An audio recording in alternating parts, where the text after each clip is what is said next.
Hundepraxis, der Podcast mit Christina Räder. Ja, hallo und schön, dass ihr wieder eingeschaltet habt zum Hundepraxis-Podcast und zur nächsten Episode.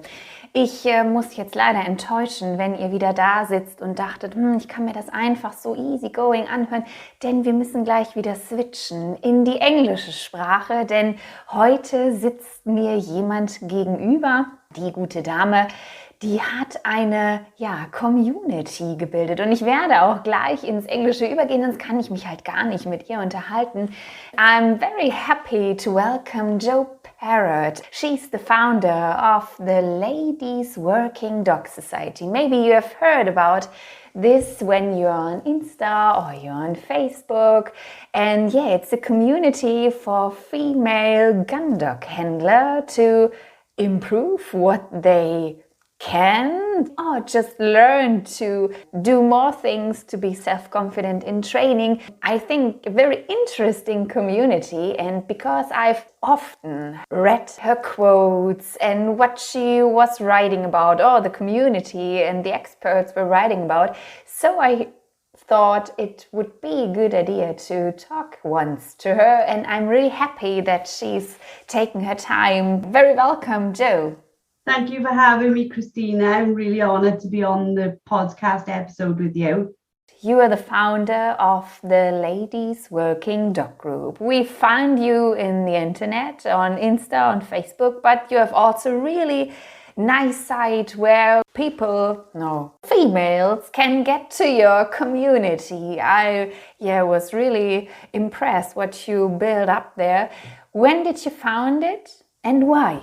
Believe it or not, I always sort of make a joke that the Ladies Working Dog Group was founded by a man, because I was brought into working dogs by my father. In 2010, I was diagnosed with a brain tumour and had to undergo a huge operation, and the brain tumour grew back. And as it grew back, I lost quite a lot of confidence. So I would go out of my home, but it was a struggle for me. I had quite a lot of high anxiety, and as the years went on and as the tumor grew, it got worse. So by 2015, it was a real struggle for me to go outside. My family were very conscious that I would spend days without leaving the house. So my dad had been working spaniels and labs for quite a while. He was part of the trialing scene. He was out every season working his dogs. And growing up, we'd grown up on a small farm, so we'd been really used to being outdoors. I had hunted on horseback. My dad had hunted on horseback with me, and he just felt that getting me back outdoors would help me to get over what I was feeling. So my introduction to working dogs wasn't like most. It literally was, here's a trialing dog. Her name was Grace. Get out, join the beating line. I'm going to the picking up side of an estate. It was a Saturday morning. Let's get on with it. So I was made to look like I knew what I was doing because the dog knew what she was doing, but I had no clue. I really didn't know what I was doing at all. And I was very aware at the end of the day that for a whole day, I hadn't really thought about how I felt inside. I'd been too busy scrambling through, bushes and across fields, and watching Grace work had almost mesmerized me. I was just really almost so focused on her. I didn't have time for my day-to-day worries. So by the end of the day, I was totally covered in mud, totally confused. But I was hooked. I didn't care what it was that I needed to do. I was going to do it. But coming from that position meant that I was really, really lacking in confidence already because of what I'd been through. And now I needed some support. My dad was absolutely fantastic, but I would ask him things like, Dad, where do ladies get clothing for working dogs? And he was like, I don't know. And I was like, okay, well, what now? I've got this brace of pheasants. How can I turn that into a meal? And he was like, I don't know. And I had all these questions that I think a woman would have been better placed to answer, and not from a sort of stereotypical point of view, but just because they would have gone on already, found their clothes, etc. So we started as just a Facebook group. That's all it was. And the Facebook group literally was meant to be a few people just helping each other out with the day-to-day questions, working dogs. And we've gone from that in end of 2015, beginning of 2016 to, I think we now nearly coming up towards 6,000 people in our Facebook community and over 16,000 on Instagram. Wow.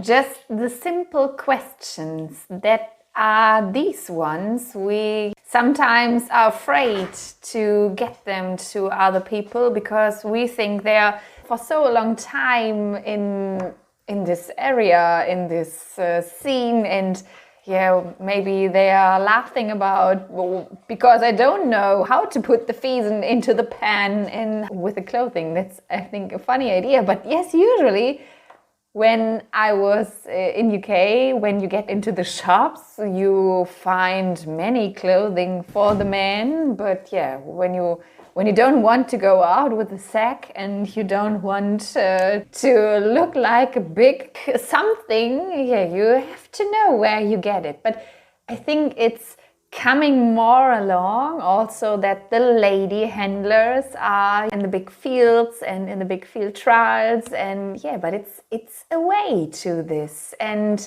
what are the most things the female get into these communities? What are the most questions they have, or what are the things that it's really a little bit maybe common what they have mostly? Well, I think all the lady handlers have the same questions alongside the male handlers when it comes to dog training. You know, how should I train a sit? How do I train a recall? They're all sort of universal questions.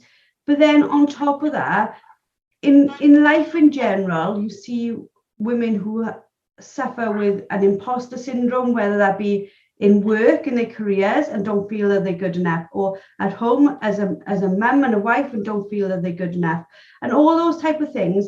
When women then bring that to dog training, they're the same types of worries, I suppose. And I think we tend to want to do things extremely well, and we tend to want to do things in a really positive, caring way. So we bring all those questions to it. Like within the UK, there's obviously thousands of women handlers, but there are hundreds of thousands male handlers. So we are in a very much a male-dominated industry. So a lot of our thoughts and a lot of our questions, they're dismissed as not being important on the wider scale. You know, they don't register as being important. So the ladies working dog group suddenly went, well, we'll help you to train your working dog, but we'll also talk about the other things that are going through your mind when you are training the dog. Like at the moment, last night we started a 3-day free challenge where we were looking at confused to confident, you know, helping people over 3 days just to start putting their mind in a more focused area going forward in 2022. Over 750 people registered just to take part in those 3 hours. So it indicates to us all the time the need for an organisation where we say, look, you can talk to us about how you get your dog to do a blind, but you can also talk to us about how can you get a dog to do a blind when you don't feel like you should be handling that dog.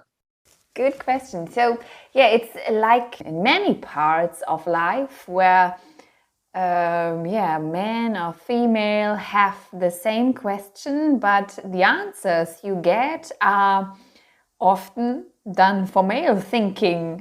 I think it's nice to have really the view on point from females, because it's different how we think, and it's different how we want to get to some things we want to do the dog, or that's sometimes different. And I think when you have mixed groups or when you give seminars or trainings classes, you always mention it a little bit, and you just can explain how you're thinking and how it's your type. And of course, you're learning how the different personalities are and how you get to them and how you can explain it to them. But it's always a little bit different when you are around with the female or with men, and when you are out in an area or in a thing that is really a long time done from males just, and when you get into this as a female, it's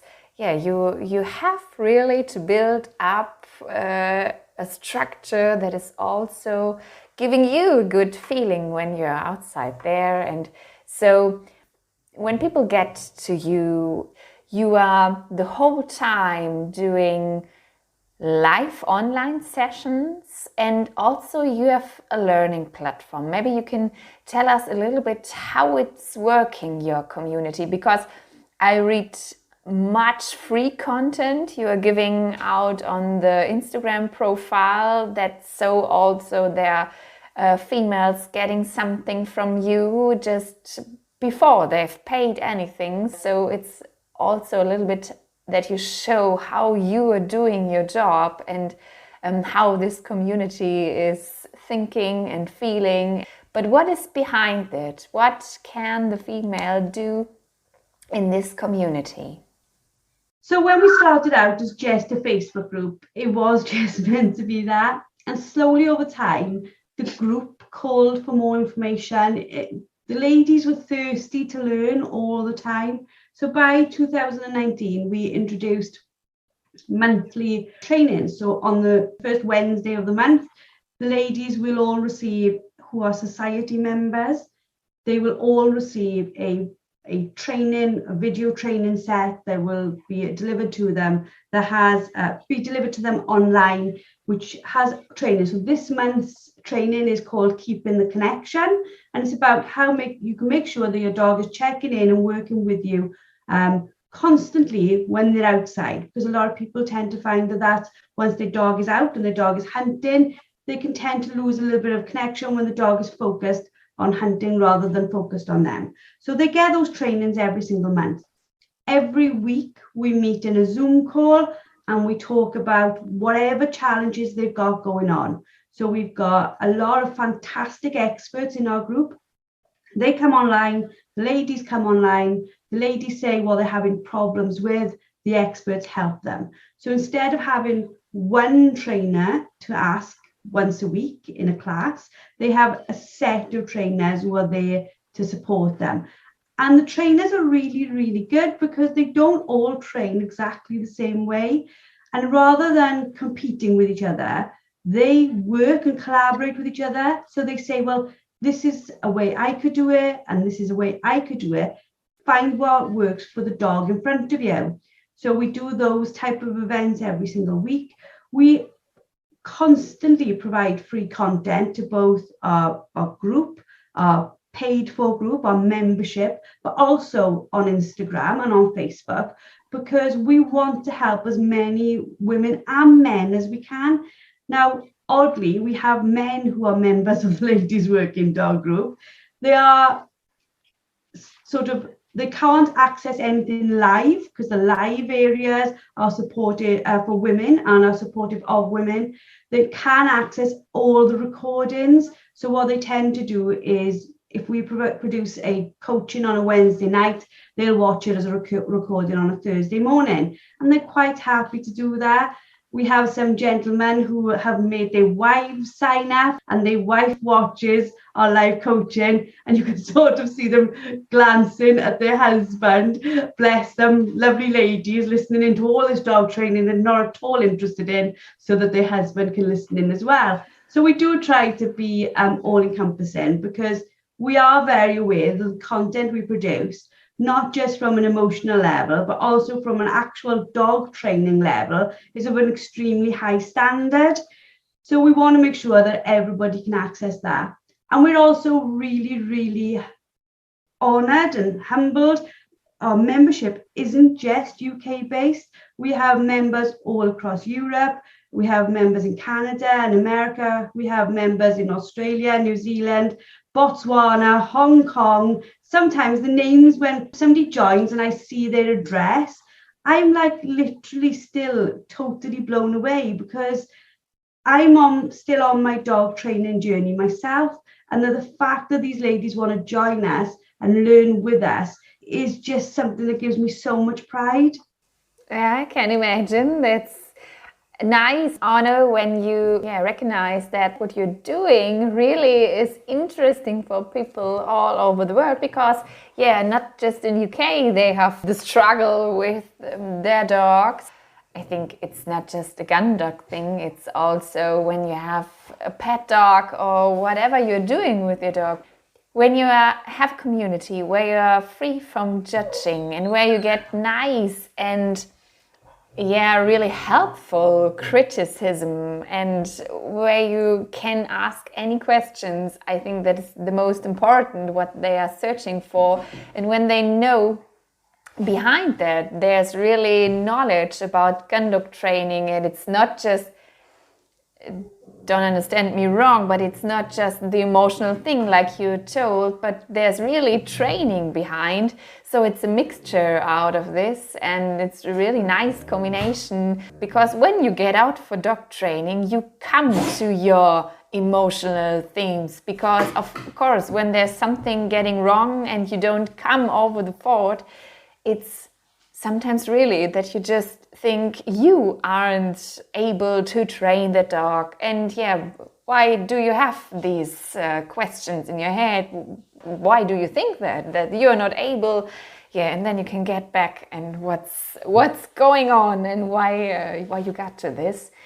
And you're doing much online things, also some live. We talked about it before, of course, with the situation in the moment. It wasn't easy to build up this, but you're also doing live sessions with your clients, is that right? Yeah, so obviously COVID made things very difficult for a lot of people in many countries. But this year we've been able to start putting in place some really solid plans. So this year we have a group holiday, which is going to be taking place in July. We've got regional organisers who are now putting in place meetups. In April, I'm going to Kent to meet with some of our community there. North England, or throughout the UK. Hopefully one day we'll get to go abroad as well. But at the moment, pretty much all of our group trainings are UK based.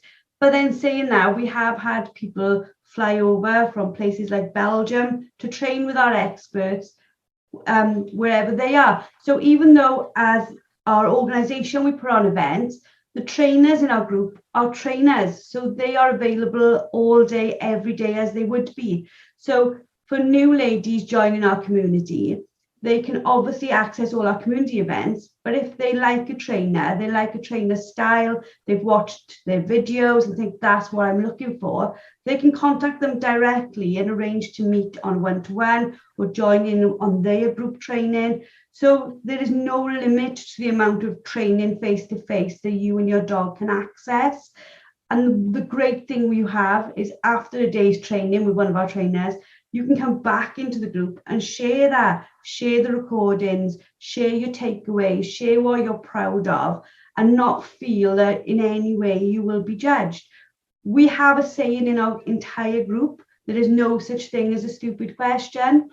Because when I started this, on my first day's beating, somebody asked me to hold the line. Now, anyone who's involved in dog working on an estate will know that means stay in a straight line if they've been around it at any amount of time. But this was my first day out. I had no idea. So I'm looking around quite bewildered about where this line is. I'm looking for something I can hold, because I've been told to hold a line. And I'm just like, what? And simple things to people which you take as being the everyday, when you're brand new to dog training, they make no sense at all. When you're talking about memory retrieves, blind retrieves, recalls, all these things, they're all brand new words, brand new terminology to a brand new handler. And the dog training world is quite weird in the fact that you put a brand new handler with a brand new puppy, you put two novice minds together and say, work it out. Now, I come from the equestrian background. When I was new to it all and a beginner, I was put on a horse that knew the job. So at least one of us had a clue what was meant to be happening. In the dog world, that's not happening. So it causes so much frustration because the handler doesn't know what the dog's meant to be doing or how to get that result. And the dog certainly doesn't know what it's meant to be doing as far as working for the human. And we just try to help them to get through that, because the first couple of years of that, especially if it's your first dog, can be so incredibly hard. Yes, and it's not just for the dogs that they are learning better when they are not stressed, and it's also for us people. When we have a new dog and when we are new in this world, then it's also stressful. And when everybody is talking about this and that, and they seem that they have an idea what they're talking about, but you don't have, and you don't ask because you are afraid to ask, because you don't want to be shamed or something like this. It's really a struggle to get into this. The surroundings to ask any question you have, it's really a good thing to start up with this. And just maybe one last question. Around me, when you're doing something online, you always get the voices. It's not the thing, you can't train a dog online. That's also, of course, something I know that I have to also get to the people and see what they're doing. And I always think it's just a little bit the new thing these people are afraid of. Yes, so new it isn't. But when you're all getting into online training, there are also always voices that are a little bit, I think, criticism. Did you also get such voices around you when you started with this, from people around you, or what was it in your case? I think we were really lucky in the fact that our community were really, really lovely ladies, and they still are to this day. And I'm sure outside of our community, that criticism is taking place of us and what we do all day long. But I hope that I encourage the community to just have almost blinkers on to it and to work with the dog in front of them. Now, that's something that our group experts have. They basically drive through every single one of our trainings, is this idea of it doesn't matter what other people have to say. What matters is how you are learning, how you are feeling, how your dog is learning, and how your dog is feeling. And it's that bond that you need to work on all day long. Now, growing up, my dad always used to say to me, 2 minds working as one. At the time we were on horses, he'd say 2 minds working as one, and the one on top's an idiot. And it was like, it was a joke between us, but it sort of goes again to dog training. There's 2 minds trying to connect, and that's never going to be a quick or easy thing to do. So the online training, we speed up the process of the handler learning. So for example, if I've got one dog that I'm going to be spending 2 years training, I can only learn at the rate of that dog, the problems of that dog. As an online community, we share the problems we're having with many dogs. So instead of somebody just learning bit by bit from their own experience, they're learning from everybody else's experience as well. All this shared knowledge speeds up your process as a handler. You learn far quicker, you build confidence quicker, your understanding of terminology comes along far faster, because people will talk about things that maybe you're 2 years away from hitting with your dog, but you've already been made aware of that could be a potential problem. So online gun dog training within a community allows you to to be pre-armed, to prevent problems, because you see them happening in other dogs and you can say, right, I need to be aware of this. I need to be aware that this might happen. I need to think about all these things. And instead of overwhelming, it's character building, it's confidence building, because you know that when you hit it, you're sort of waiting for it. You know it's going to be coming. But not also that, you know, there's a community of people that when your dog hits, for example, adolescence, you can go back to that community and say, right, my dog's at that stage now. This is where I'm struggling. We have an online course that's available to everyone, males and females. It's a standalone course that is recording based, called Hot Mess Handler. And the amount of people who access that, and we train the handler what to do, how to train those 9 foundational cues. For a handler coming out the other end of that, they already know what the 9 foundational cues are and how they build on each other. You know, one of our first lessons is understanding steadiness in a dog. Like a lot of people, they'll go by their pup, and the first thing they do is they throw in balls and play and retrieve and doing all those things without understanding, well, hold on, at some point I need this dog to listen to me, to be steady. And we just make sure that they are aware of all the things they're going to need to do to get that dog to a point where they're really, really confident and happy that that dog is listening to them.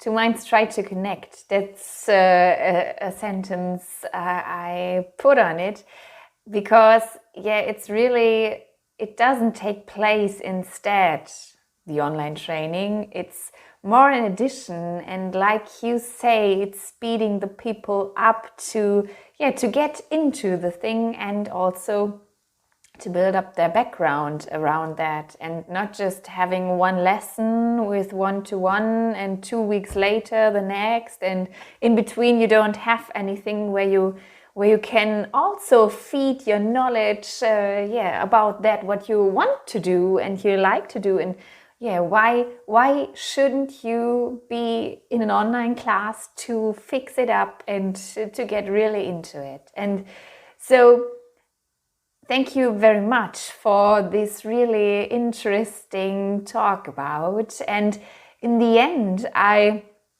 always have 2 questions for the people that are a little bit interesting, because it's nothing special, but there's sometimes one dog in our life that's the one that is getting us into the dog theme, and that's maybe a very, very impressing thing what we are thinking about. Or was there a dog in your family, or which one was this that you decided to get into the dog world?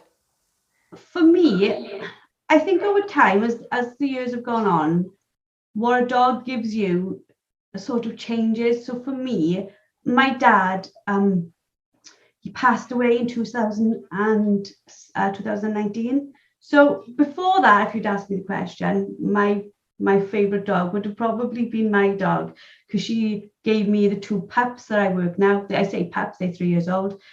But when Dad passed, Dad had a kennels of 15. So Dad ran his dogs in a very traditional manner. They all lived in kennels. They didn't live in the house. He took them out for training. They all worked. When he passed, I had to rehome pretty much all of those dogs. I couldn't keep all of those going myself. So I had my 2 dogs that live in the house with me, and I couldn't sell Grace, which was his trialing dog. Sorry, I'll get upset now. I won't get upset. So I couldn't sell Grace, his trialing dog. She was the first dog I'd taken out that day, who had introduced me to her. She was also my connection to Dad. So she came to live with us. So if I'm asked what's my dog at the moment who meant the most, is her, because without her, I wouldn't have had those sort of 5 years with Dad. Like, your dad's your dad. Everyone loves their dad. But those last 5 years before he passed, I got to have a different time with Dad. I went out beating with him. We'd go to events together. We would talk dogs all day long. Like, my husband's great with them. My mum is great with them, but they're not dog people. They're certainly not working dog people. And I got to spend all those days out with him. And they are massively, incredibly important memories to me. So Grace, his dog, she came with us. She passed in January this year. And she made it all happen. Had she not been such an amazing dog on that first day, where I'd had so much fun, where she'd made it easy for me, none of this might happen. And we talk about how one thing can change many things. That one day with her has created this community, which is incredibly powerful in the support of other ladies. Like, I always say to people, the ladies working dog group is not me, it's the community. It's only as strong as the community. I'm just the sort of person who sits behind the computer helping people all day. I'm not the ladies working dog group. The ladies working dog group is its own right. And all that came from this one little dog doing her job that day. I'm feeling that you're really into the thing, what you're doing there, and it's really, a thing from the heart. You created this community and why you created this. And I think, Grace did a good job to start with this all. Which dogs are your followers at the moment? Which dog you yourself working with? We bred Grace, and she had a son who was fantastic. And then my bitch at the time, Jess, we bred her to Grace's son. So, and I now have 2 siblings. So I have Buddy and Ella. They're 3 years old. They are completely different personalities. They keep me on my toes. They're really, really well bred, which comes with its own problems in itself, because they are highly sensitive to everything, and in a good way. That's fantastic when they're working well, and when they're a little bit confused, which is normally caused by me, that can go against us as well. But the 2 of them, they're absolutely fantastic. I adore them. I love the fact that even though Dad's not here anymore, the dogs I work today, he was part of the breeding program that created them, and they just make me smile. And I'm, as much as I adore the ladies working dog group and everything I do, when I take my dogs out, I can switch back off again, because the ladies working dog group, in the best way, I couldn't ask for a better job. I never expected this to be my life, my career, my way of providing for my family. It's just happened that way. But when I take my dogs out, I can have quite a lot of fun with them. And because they're quite different, I have to change my handling style quite quickly. Sometimes I'm not as quick as I should be, and they still can run rings around me, but I'm learning. And I pull on the same teaching that all our community do. When the experts talk, I sit and listen, and I take note, because I'm still on that journey myself. And they introduce me to things that maybe I hadn't thought of, and they've introduced and increased my knowledge to understand that, previously I might have tried to handle them both the same way. I've learned that doesn't work. So I now handle Buddy completely differently to the way I handle Ella, because they're very different personalities, and they need me to treat them very differently to get the best out of them. So those 2, they're probably all over like my personal Instagram, and they're pretty much, sometimes they pop into the LWDG Instagram stories, and they just keep me smiling, and they just keep me going. Because if I think, well, I'm this far into the journey and I'm still struggling, there's other people who are this far into the journey still struggling. Each dog gives us a different set of challenges that we have to overcome. And each dog we have, regardless of how many dogs you've had before, each dog is a brand new puzzle that we need to solve. Yeah, that's really the point. You always have to learn which personality, how you treat the dog, and how you get something out of him or her. Because yeah, sometimes you have luck. You have some that is getting through everything with you, and it's really easy. But yeah, sometimes not. Or you make a part of the journey very easy, and then you stop with something you didn't expect, and then you have to see how it comes along with you. And yeah, so nice, and that you are also telling about that you are always on your journey, and that the dogs are part of your journey and part of the community, and also yeah, a thing that you're always working on. And I think it's nice for the end, because if somebody that's listening wanting to be part of this journey and also to learn from these many experts that are in your community and from the program you are offering, what female guide dog handler can find from you, of course we will get the link down to this episode where you get all information that you need. And of course you should follow the accounts, especially I think on Instagram. They are very busy with the stories and with feed. So thank you very much for this very interesting time with you, and to have me had a look behind these scenes a little bit and the idea behind this community. And I'm really interesting what your journey will bring out in the future. Thank you very much, Jo. Thank you so much, Christina, for having me on to talk to you all. And it's been fantastic, and I really do appreciate it. Hundepraxis, der Podcast mit Christina Räder.